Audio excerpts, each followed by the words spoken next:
Commission. Want to welcome everyone back. I hope everyone had a great Memorial weekend. And now we are back in the business of the Charter Review Commission for today. Today is probably going to be a pretty busy day. We will be reviewing old business, looking at language, particularly around the proposal process, as well as language for acting mayor and open meetings language.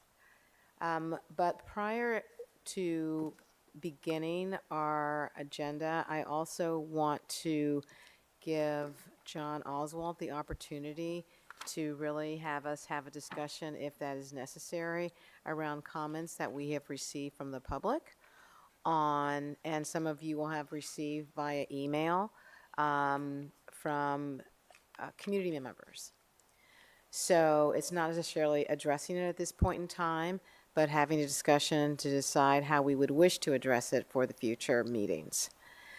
So that is the end of any of the opening remarks that I have at this point in time.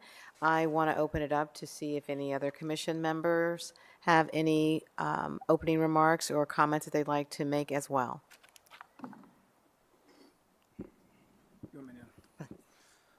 Thanks, Chair. Yeah, I just want to make a comment about the input that the Commission received regarding considering districts.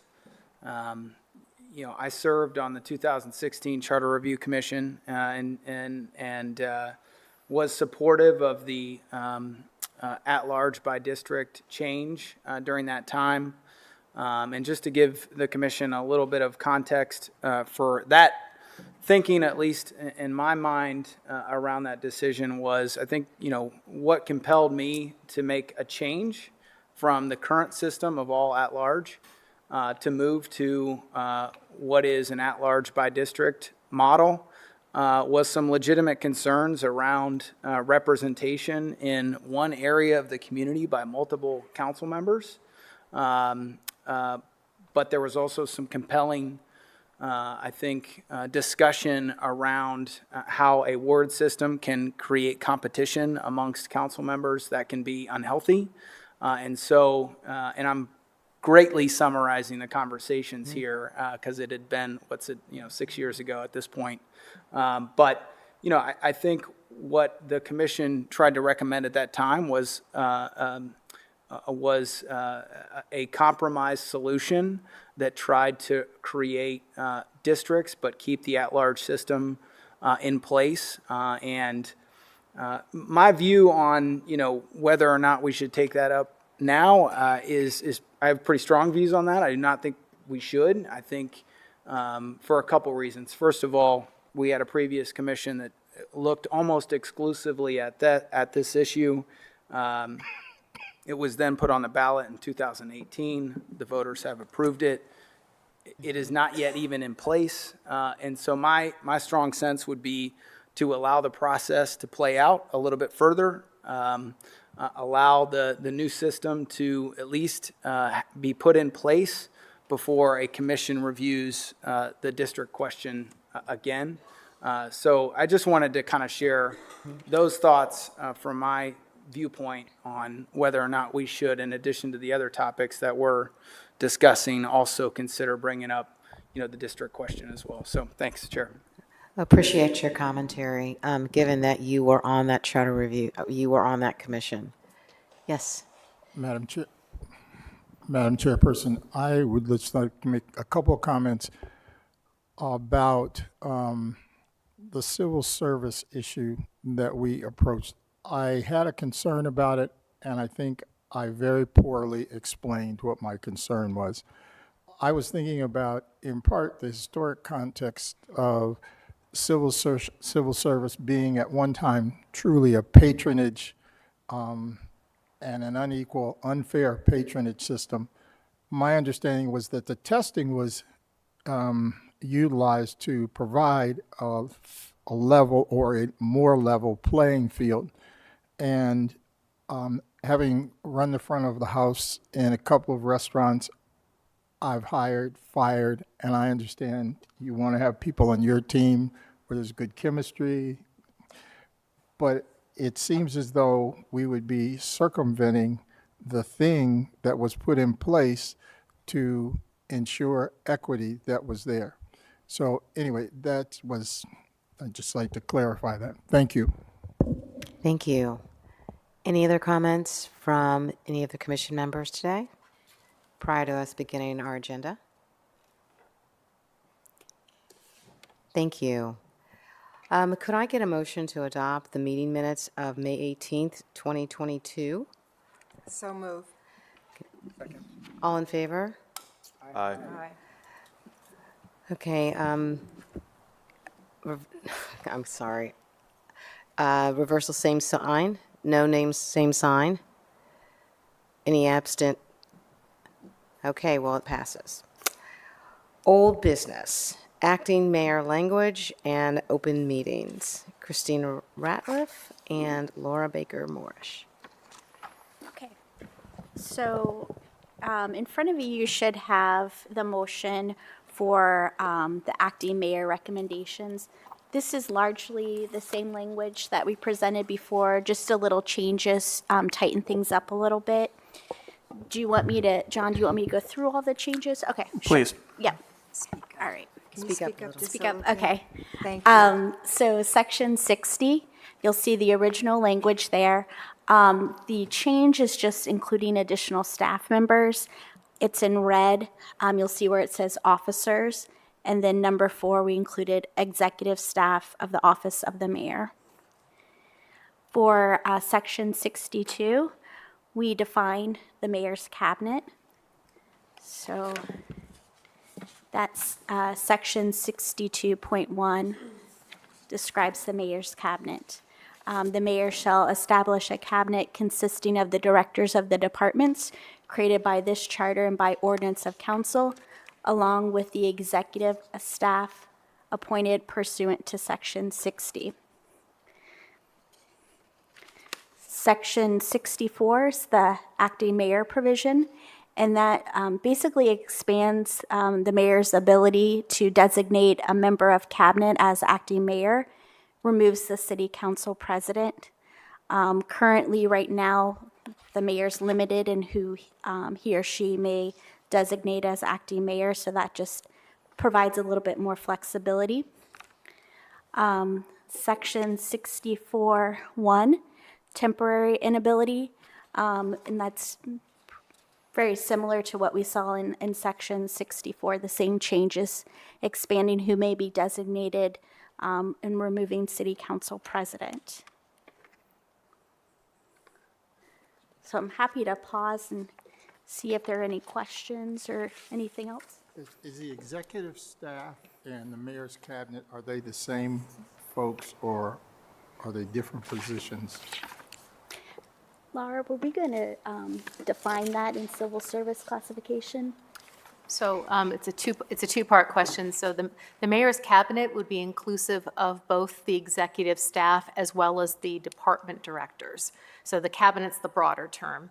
And then within the executive staff, those would be positions that would be further clarified when position descriptions are created through the Department of the Civil Service Commission. So for instance, it could include the chief of staff, or if there were a deputy chief that they wanted to make part of the executive staff, mayor would then have some flexibility to name those individuals. But what it would do is make it clear that it's only executive members of the mayor's staff and not everybody who works for the mayor. So it would not include individuals who may have a more administrative role or like the summer intern. It would be truly individuals that had a certain level of higher executive level authority. Is that, you say that is yet to be determined? When would that determination in language be? Right, that would be something that would not be within the charter itself. That would be something that would be within the Civil Service Commission. They would have job descriptions that would, right, exactly. Okay, thank you.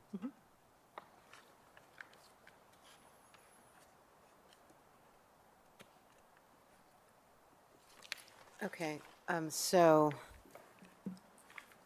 in the past, it was either the safety director, or it was public service. I'm sorry, ma'am. Didn't hear I you. said prior to, it was either the safety director or the public service director who were eligible to be acting mayor. Correct. So my question is, I mean, I know that deputy chiefs are executives, but the chief of staff is probably more in line with the directors. But it's going to be an administrative process as far as decision-making when it comes to the job descriptions. Correct. Okay. Thank you.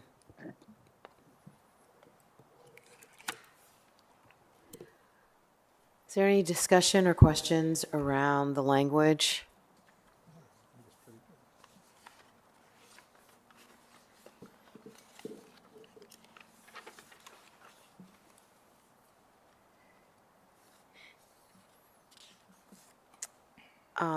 Is this, given that there are no questions or concerns regarding the language that has been recommended for change, I would like to put a motion forward to accept the language for the acting mayor and put that for a motion before the commission.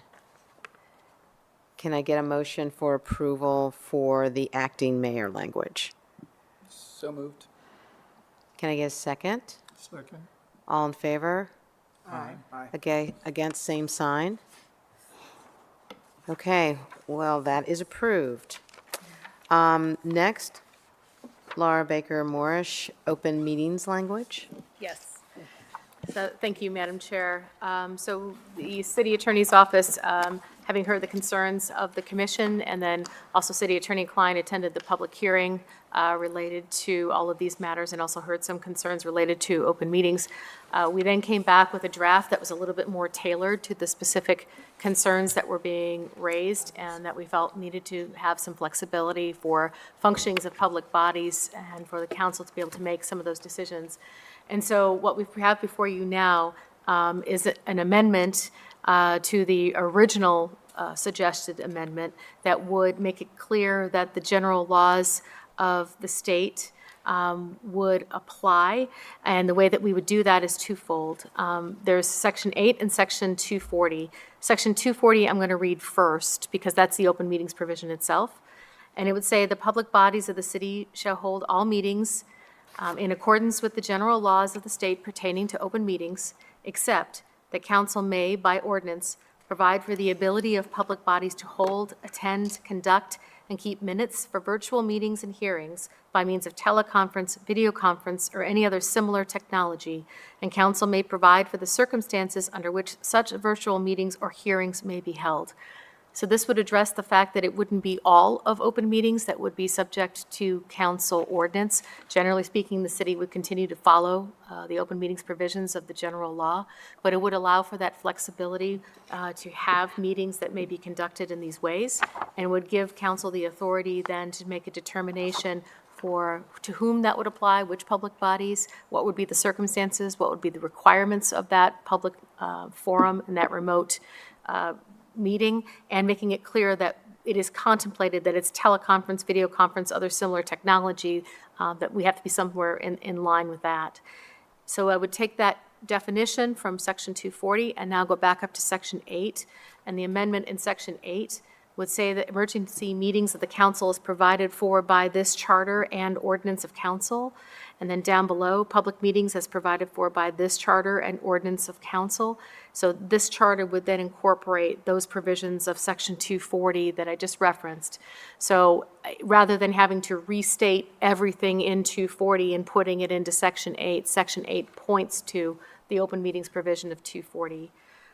We've also then continued to include a recommended council ordinance that would then address how council might want to take the authority that would be granted to them by charter, assuming that the electors vote for this.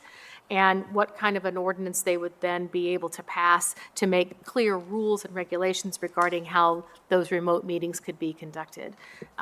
Within this ordinance is then, if there were concerns about at what point or under what circumstances, those could be addressed by way of ordinance, and then there would be a little bit more flexibility to make sure that if there are circumstances that arise, council will have the ability to address them. So that's the recommended amendment.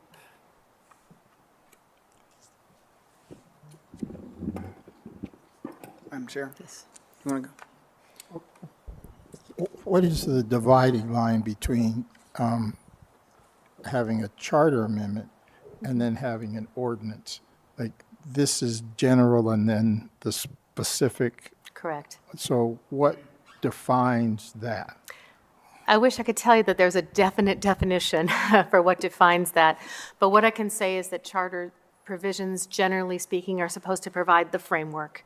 And so in this case, what we would be doing is allowing for council to act in this space where right now they don't have that authority.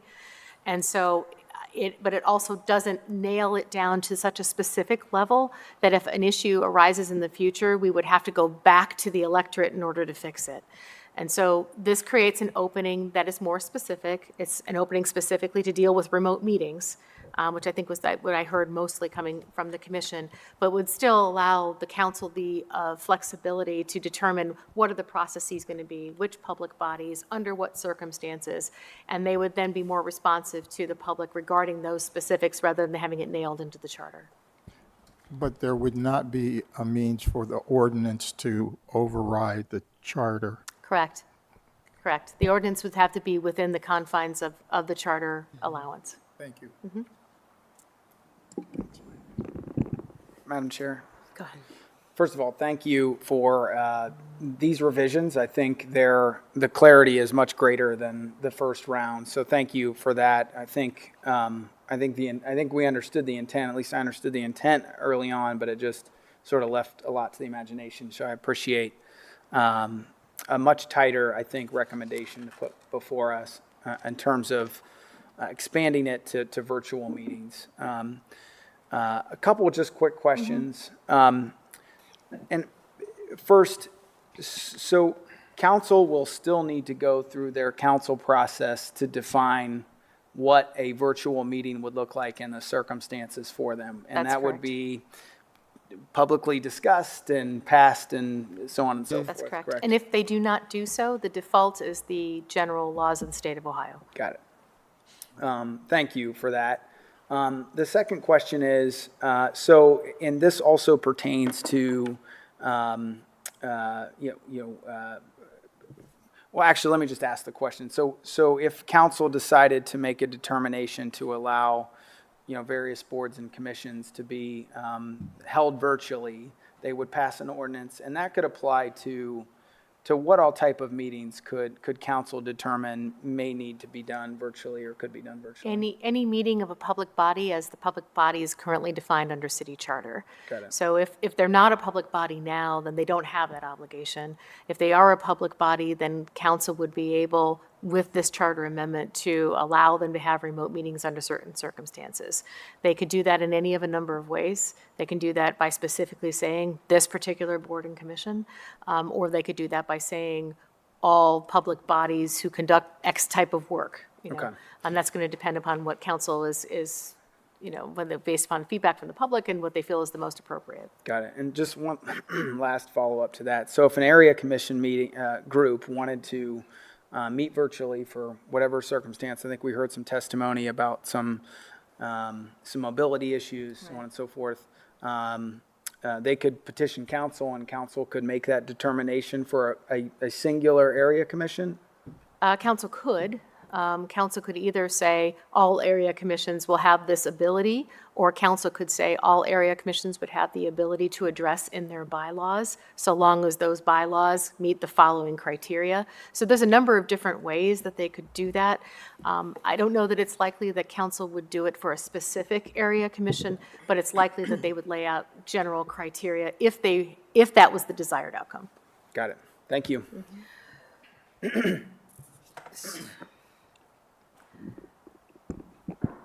I agree that there should be virtual meetings that are allowable, particularly with your area commissions.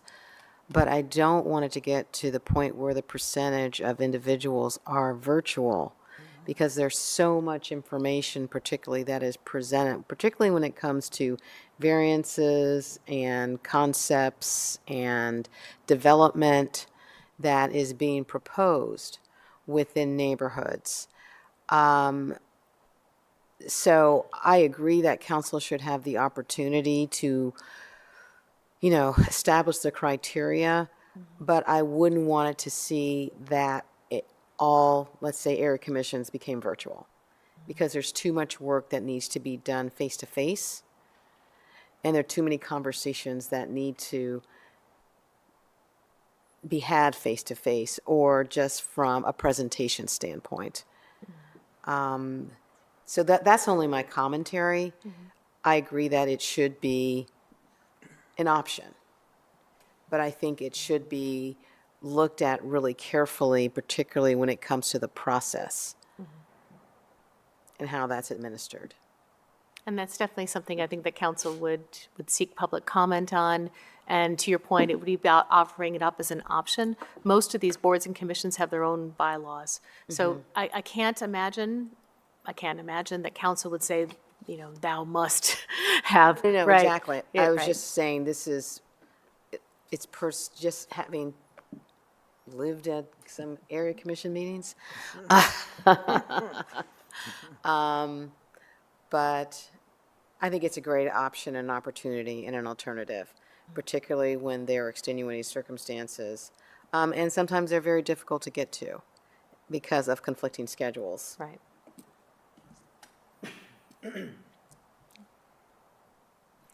Are there any other comments?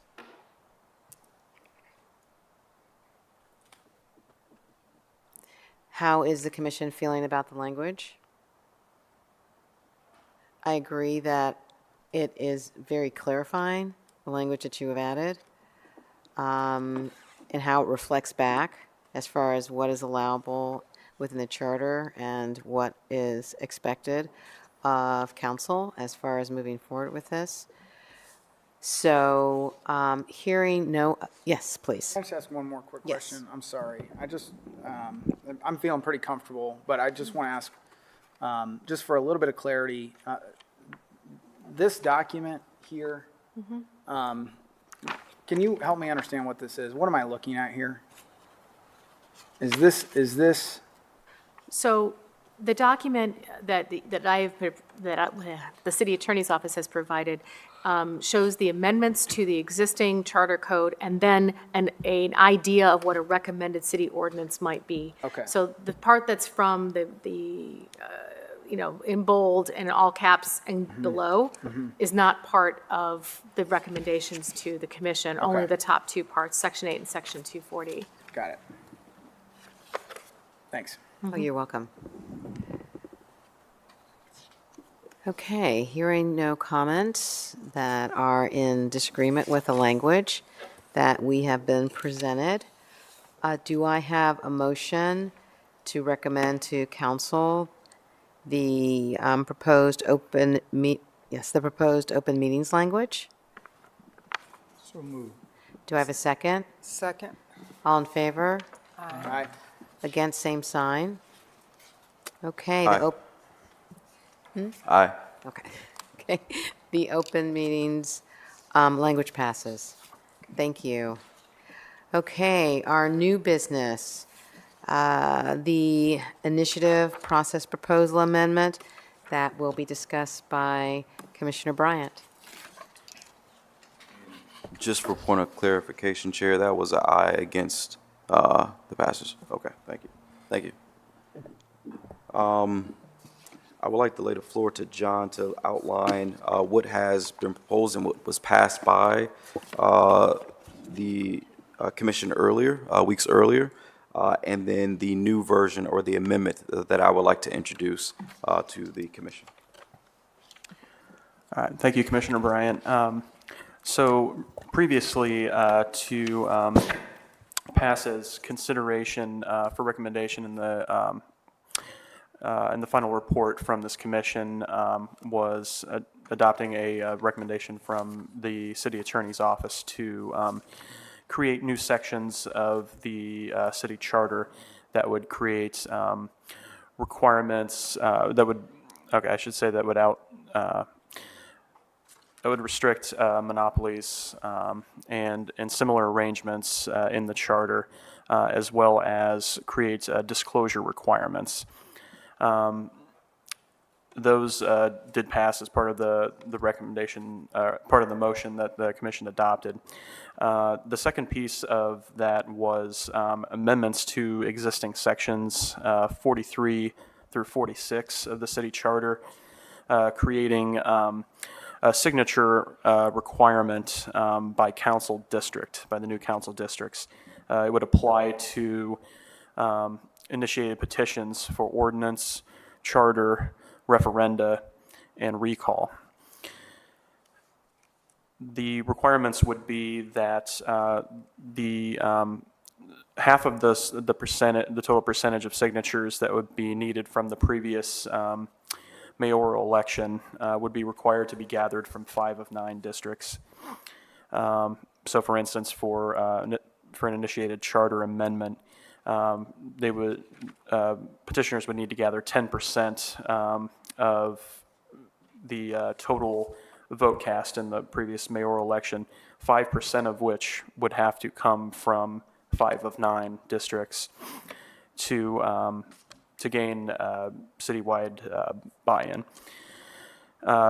The proposed motion here is to amend the previous motion to recommend the exclusion of the amendments to sections 43 through 46, removing the signature threshold for those, but leaving in place the other aspects to address self-dealing in the city charter. So the motion as proposed would be to amend the recommendation to consider the Charter Review Commission's final recommendations to City Council, the creation of new sections 4216, 4217, and the amendment of existing sections 43, 44, 45, and 46 of the City Charter, to recommend the exclusion of the amendments of existing sections 43, 44, 45, and 46 of the City Charter. And this would exclude consideration of these amendments from the final recommendations of the commission. Commissioner? Yeah. Thank you, John. I certainly appreciate that. And so, like John stated, I am asking, or if I ask it or request the removal of the district signature threshold, because I think it provides an undue burden. I think that the language or the amendment without that language has enough teeth. And it accomplishes what it is that we are trying to accomplish, to suppress the instances of bad actors placing things on the ballot. I think with the language as is, as we voted on several months ago, again, I think it provides an undue burden for individuals who are trying to collect signatures in the matter that they do. There were a number of folks that brought this topic up during the public comment. And I've also expressed reservations with this language the first day that I saw it, particularly with this section. And again, with this amendment that has been introduced, it would also remove that signature threshold for sections 44 through 46. Am I correct? Yes, 43 through 46. 43 through 46, sorry about that, yes, including 43. And so that is my rationale behind this. Again, I think that the way that this language is written, without that language, still executes successfully what it is that we're trying to accomplish. And with this language included, again, it provides an undue burden for folks that are trying to gather signatures in this throughout the city. But I wanted to open it up for dialogue and questions as it relates to this amendment, to have further discussions as it relates to why this amendment has been introduced. Madam Chair, could you clarify the 10% of mayoral election and 5% from where, what those numbers represent? Sure. So with currently in the charter, we have thresholds that for signatures for total signatures that petitioners have to collect now. So, for instance, for initiated ordinance to the city code, they have to collect 5% from the previous municipal election. And for charter amendments, it is 10% of the total, so the threshold is higher. The amendments under consideration right now and under consideration in this motion for possible exclusion from the final recommendations would remove the requirement to get half of that particular number from certain districts. So, according to this motion, if we exclude this, it would leave the signature threshold as is, just collecting the straight, 5%, 10% citywide, would make no requirements for collection from districts. So it would be half the votes half of the 5% necessary would have to come from 5 of the 9 districts? Yes, that is under the current proposed amendments that were passed by motion by the commission. Mm-hmm. Does it matter if it's one vote from one district and the rest or is there some ratio? I might defer to city attorney's office on that one. From my understanding of the reading, it would not put a specified number per district of the 5. So in theory, you could probably collect one signature from 4 districts and the remainder from the 5th and still be in compliance as written.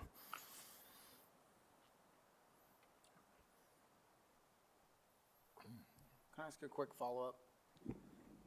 John, can you also share with us what the thresholds are at the state level for a statutory change and a constitutional amendment, the total threshold?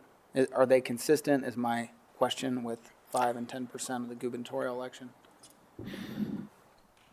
I believe for an amendment to the Constitution, yes. And yes, I think so. And then and they have a requirement at the state, which is, to my understanding, what this proposal for the districts was modeled off of, requiring half of that percentage to be collected from 44 of 88 counties. And that requirement is from that certain percentage of that total vote in each county. So it's actually a bit stricter in that it cannot just, you can't get one vote from 43 counties and the bulk from the 44th. They have the requirement that a certain percentage be collected from each county, and that was kind of the model for this. And the statutory change, is that 5% of the gubernatorial election? I know that process is a little different too, but I'm just trying to sort of understand if both the 5% and 10% total threshold amount is consistent with the state. I believe so, but I will double check and get I right think back so to you. too, but I appreciate that. Thank you. Right.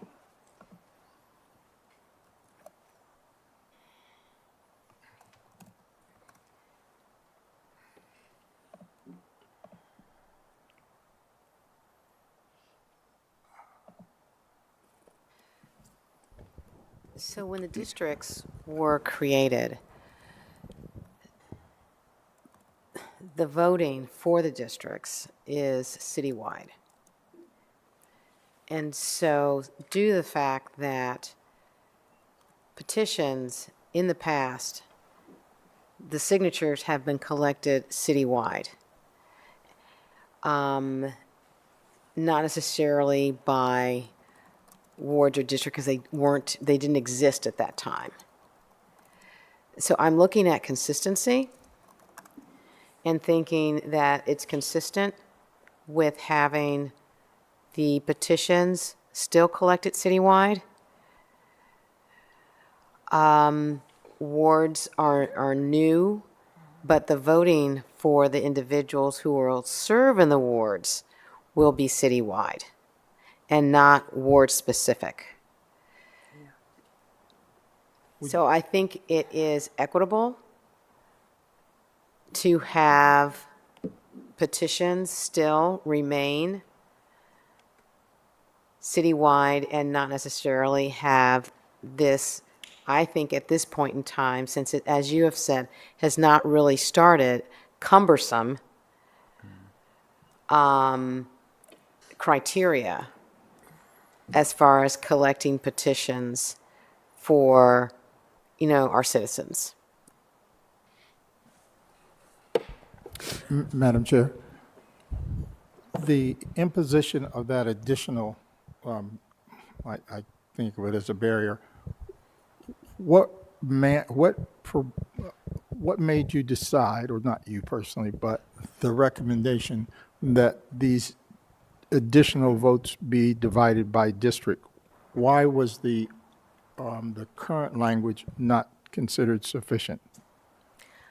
It was two things. One, there was a concern raised that you could have an interest group who had a very specific group who was following that could then pass an initiative petition that it's not representative in the entire city of Columbus, that they would just be localized and very specific. The second was that since we enacted these districts to show that type of representation, that we should reflect that in our initiative petitions as well as in the manner by which council members are nominated, if not elected. And then actually, I said two, but actually the third was that it did mirror what we did at the state level, although less strictly, as John pointed out, and that the obligation here is not nearly as onerous as it would be at the state level. And if I could add, Commissioner McCarthy, the threshold for state statute is actually a notch higher than ours at 6% for statute. So that would be collection of 3%. Per each of the 44 counties that would have to be collected for that requirement, and 10% for amendment.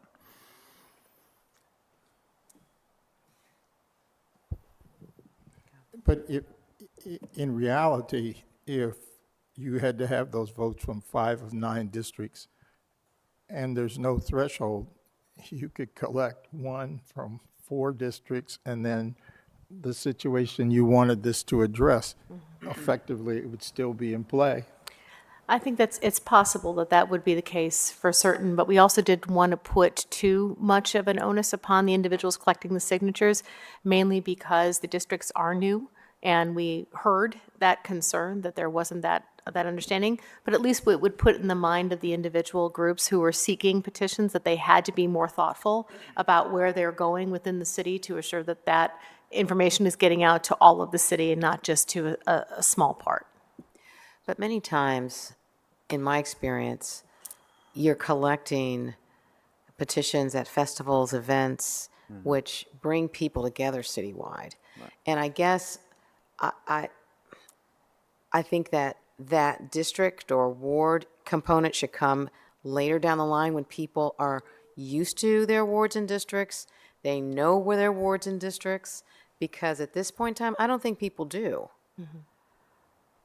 They don't know their congressional districts, let alone their, what district their state rep or their senator is in.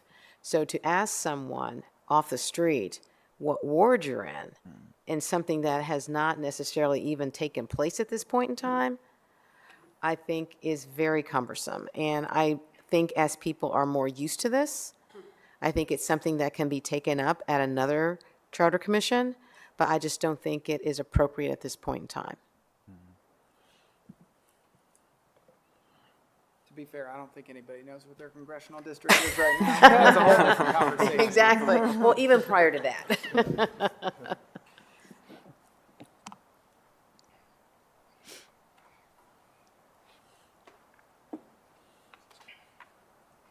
How is the commission feeling about the language that has been recommended by Commissioner Bryant? I like it. Well, we know you do.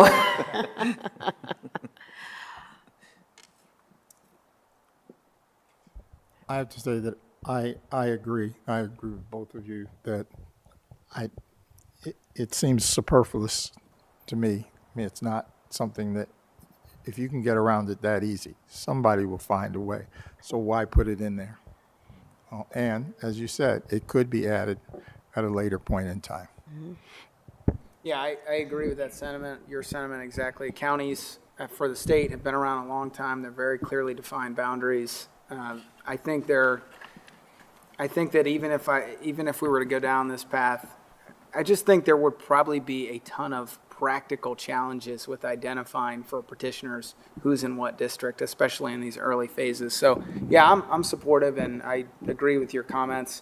Down the road, the commission wants to take it up, or a commission wants to take it up, they certainly could.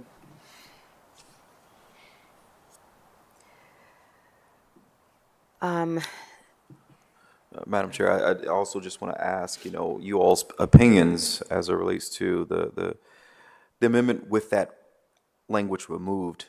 Do you all think that it has enough, strength to ensure that bad actors, it basically suppresses the instance of bad actors trying to go after, ballot initiatives and so on and so forth in the future? Do you think this has enough teeth to move forward to still mirror what was accomplished at the state level with issue 2? You're talking about the self-dealing provisions? Correct.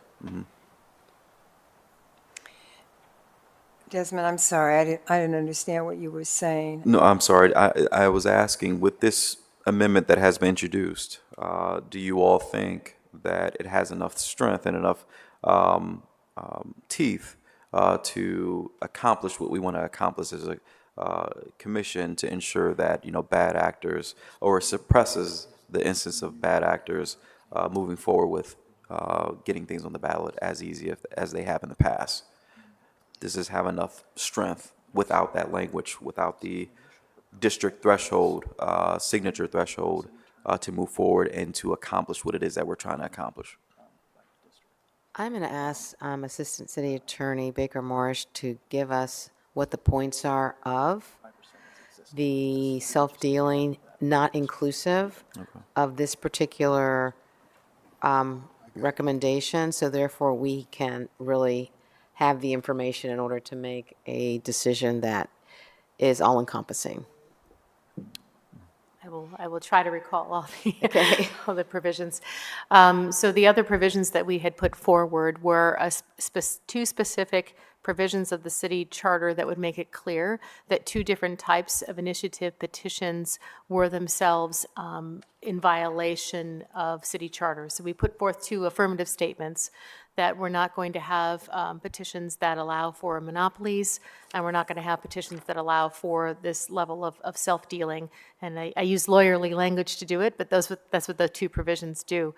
And so if a petition comes forward that has been signed and that there's seeking signatures from electors in order to get on the ballot, that is determined to be violative of those two prohibitions, then in addition to that language going onto the ballot, assuming they get enough signatures, council would also then, at the time, also have the electorate vote on whether or not they wish for an initiative petition to be in violation of those prohibitions. So it's the two-step, as we've been talking about it informally, and that would be that first the voter would have to determine whether or not to vote to allow for a violation of what's already in our charter.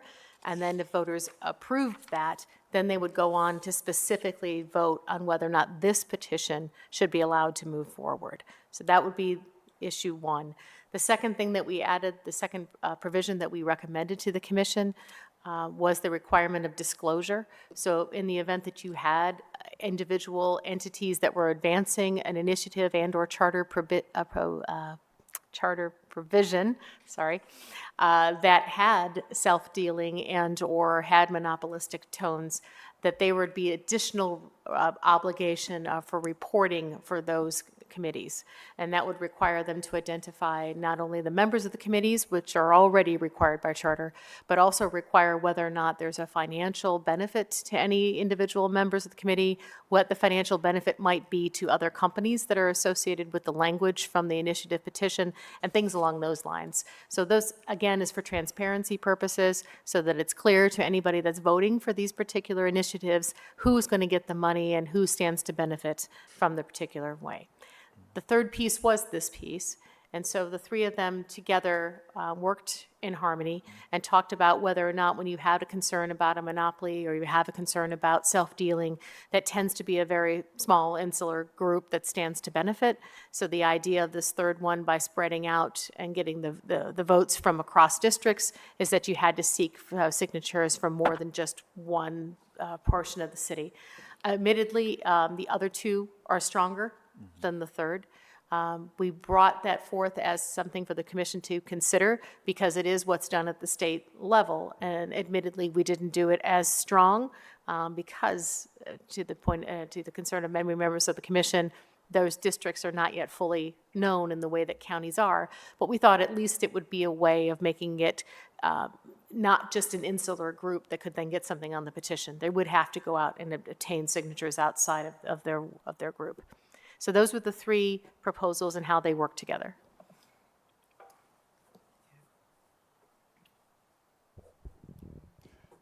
Who would decide if it's a monopoly? Who would decide if the issue contained elements of self-dealing? Are there legal definitions of those? There are legal definitions that can be looked to that are outside of the charter itself, in the same way that the Ohio Constitution also does not have a specific definition of those provisions, and we are mirroring the Ohio Constitution in both of those usages of terms. It would be the city attorney's office that would be charged with reviewing this, just as we currently review other petitions and then make recommendations to council based upon our legal review. I mean, my answer to your question is I do think these, the first three provisions are very strong. I was glad to hear in the public comment portion of our process here, there was very little objection to these provisions, the self-dealing provisions, and I'm looking at sections 42 to the 16, A, B, and C. So to answer your question, Commissioner Bryan, I do think that even without the district signature threshold requirement, the proposals that we're putting forth to council are pretty strong. As I said before, I do like the fact that it mirrors what the state tried to do on this topic, and so I'm comfortable with the strength of what we're trying to do here, even without the by district signature threshold. The one concern that I have is the complexity of those two votes that are going to be required, and that if the voting public votes, even though this may be against the state charter, it seems like we just open ourselves up for a lawsuit for someone to contest it. And I think anytime we get into modifying the charter to address these things, it opens the city up to a lawsuit. I mean, but that doesn't mean that's not something that should be done. And we are following a pattern that was already laid out at the General Assembly and at the Ohio constitutional level. And to that extent, we have some support for what we're attempting to do. But anytime you do something novel, there's always that possibility. As people always ask me, is it possible that we could sue? It's always possible you can get sued. The question is whether or not they'll be successful.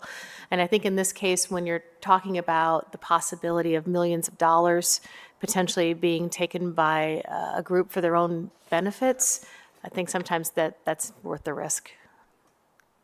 but there's an element of illegality when putting forth a proposal, and that's the part I didn't get, is that And that goes back to the conversations that we had at the beginning, that it's unfortunate. It's fortunate and unfortunate. It's counterintuitive that you can have, because there is a constitutional allowance to have initiative petition, to have the power to make these proposals, that really does limit the ability of other entities to stop you from doing it at the point of initiation. Most of the remedies that are available to a city are going to happen at the point where it actually goes into law, or at the point where it's being voted on in some circumstances. And that's both good, because it allows for people to bring forward their ideas and not have them stopped when they're legitimate ideas. But it's bad, because when there are ideas that are potentially harmful, you're likewise unable to stop them until later down the process. So we've put forth language that we hope will at least allow people who are voting on these things to be fully aware of what they're voting for. And then if it passes nonetheless, then it'll go back to the lawyers to determine if there's something else we can do at that point. But we can't stop people from using the power of the petition. And that's most of the time a good thing. But what we can do is make people think about what they're doing.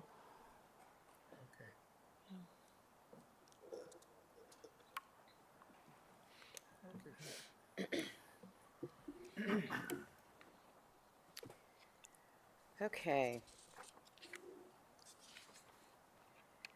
So are there any other comments, questions? Madam Chair, I do have a question, and this is directed towards council, and that to follow up on your question, Commissioner. From my understanding, because I think this was brought up before as well, if there are parties that disagree with the ruling from the city attorney, there are already processes in place that those parties can go through to appeal the decision made by the city attorney. Is that correct? I am not certain of the specific process that would be used, but generally speaking, yes. There are a number of ways of exercising under election laws challenges to various aspects of the petition process, usually through a writ of some sort that gets brought to the Ohio Supreme Court. Okay. Thank you.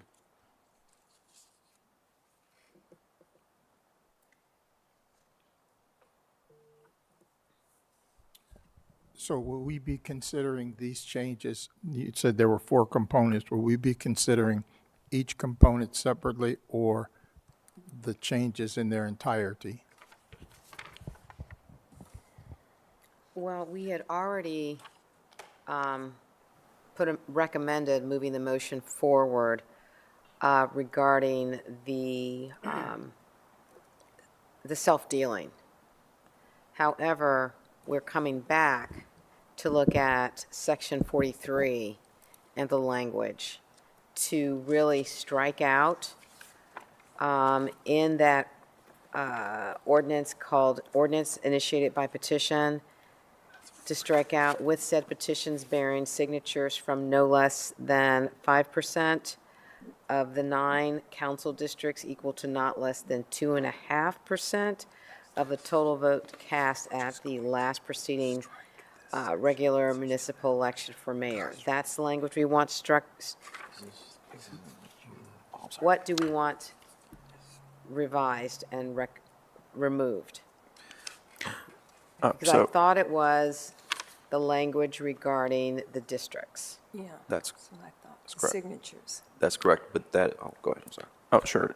Yes, that is correct. Any language in any of those sections dealing with a signature threshold by district is what the motion is recommending excluding from consideration for your final report. So that would include sections 43 through 45, 46. and 46. Yeah, that would be removing the signature requirement for ordinances, charter amendments, referenda, and recall. Okay. Madam Chair, everything else stays the same. Right, exactly. yeah, yep. Exactly. So do I have a motion to exclude the following language from section 43, 44, 45, and 46, which says, with said petitions bearing signatures from no less than 5 of the 9 council districts, equal to not less than 2.5% of the total vote cast at the last preceding regular municipal election for mayor. So moved. Second. All in favor? Aye. Against, same sign? Okay, passes.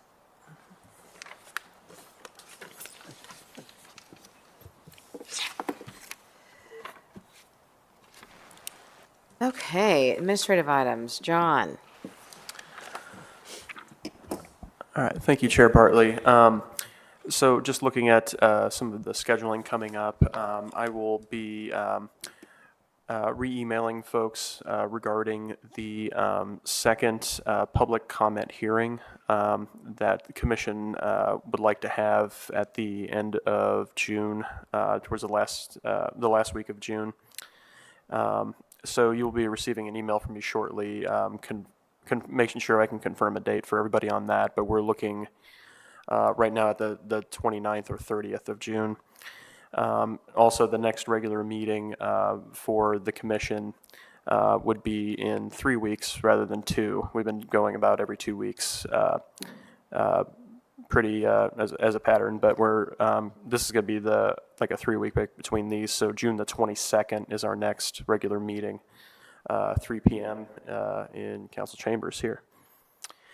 Just a reminder too of the upcoming timeline per charter.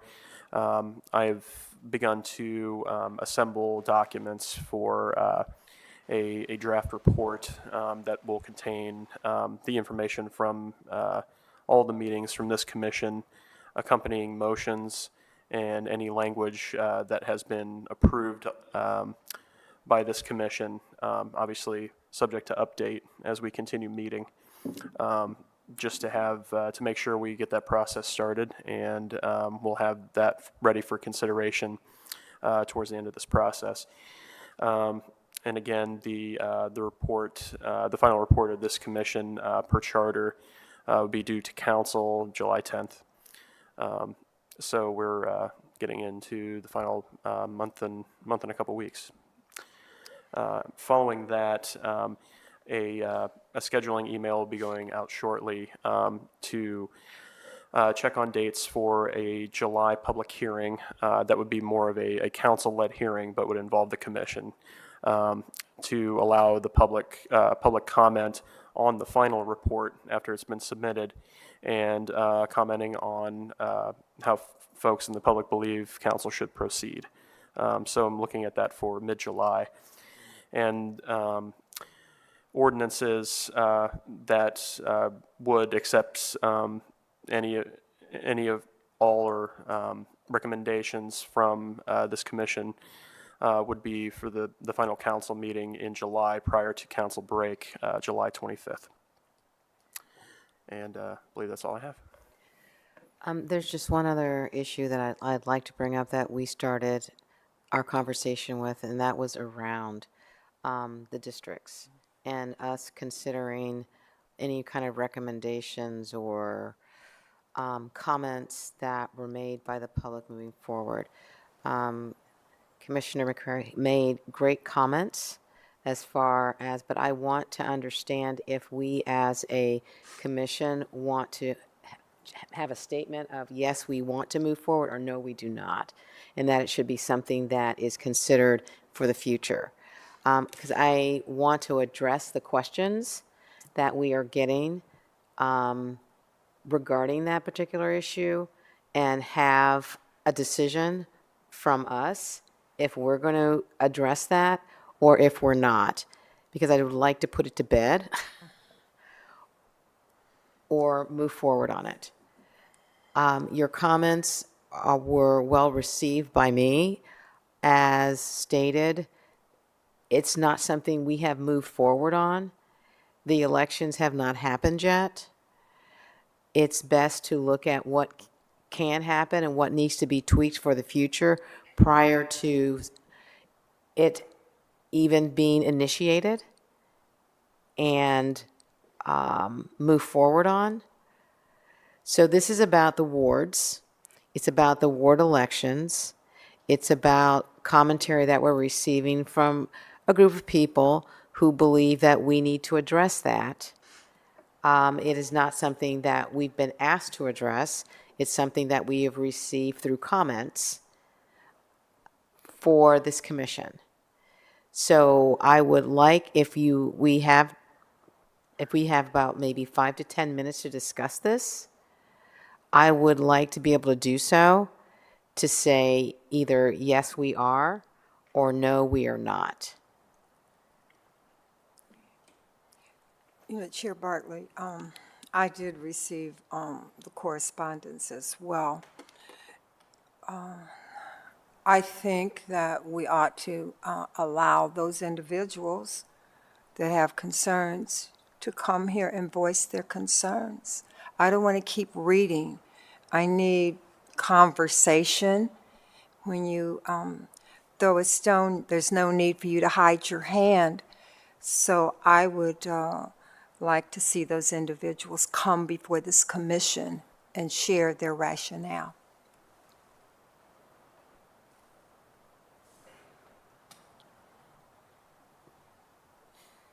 Okay. Well, there is an opportunity at our next public comment hearing, being able to express what that rationale is. There is also an opportunity for them to submit any kind of proposal that they would like via the website for our consideration.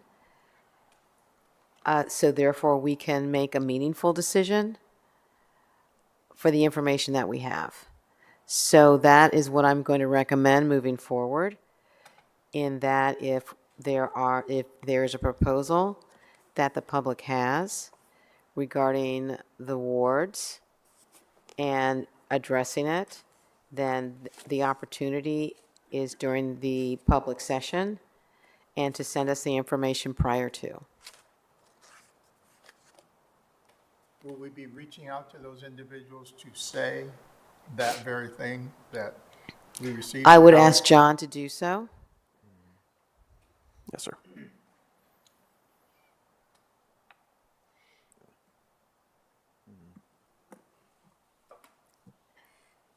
Okay, any other comments? Yes.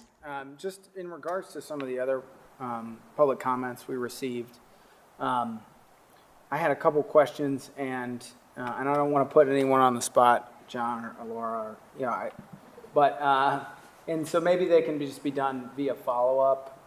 But there were some public comments about specifically one statement about codifying city charter council members must live in and run and be elected within their city, district, or ward. That was my understanding, that that's what the new system did, but if there's something there that I'm not aware of, that would be helpful. So the new district, the new district requirements are that the city council members must live within the district at least, I think, 1 year prior to filing the nominating petition, and then must continue to live in that district in order to lawfully occupy their seat. Okay. Guess that answers it. The other question I had, if I may, Madam Chair, is regarding clarification around single subject matter explicitly. And this must pertain to City Council's ordinance and charter amendments as well. Any comment or feedback for the commission on that recommendation? I'm sorry, what was the recommendation regarding single subject? It was to clarify single subject matter explicitly, and I'm just reading from the testimony here. And this must pertain to City Council's ordinances and other charter amendments as well. Okay, so there's a provision of the city charter that talks about city ordinances and charter amendments that are initiated by initiative petition, having one of the requirements be that they contain only a single subject, and that mirrors the requirements at the state level. And I didn't see the actual comment, but I am guessing that the question is why, or can we make that apply to city council actions themselves? Is that the question? I presume so, yeah, I think that's right. Yeah, I mean, that's something that the commission could consider if the commission thought that was of issue or concern. I can say that the differentiation between what council does and what does by initiative petition is that the very nature of initiative petition is that it's being voted on by the public. And so the public, the concern is that if you didn't limit it to one single subject, then you would either have individuals who really wanted one aspect of it passed go in and vote for something that's also not desirable for the rest of it, and or vice versa. An individual who's really against one aspect would vote down an otherwise positive movement. And so that's the desire, is that because it's not a legislative body that has aides who ferret out issues beforehand and that can discreetly, consider those motions in a more nimble way. If you're going to actually put it to vote, it should be clean. This is the issue that's before you. This is one subject matter, and these things go together. So could the commission consider it? Yes, but I think that's the reason why they might be different. Thanks. Thanks, that's all. Any other comments by commission members? Okay, hearing none. Could I get a motion for adjournment? So moved. Second? Second. Okay, we are adjourned, and thank you. Thank you, Chair.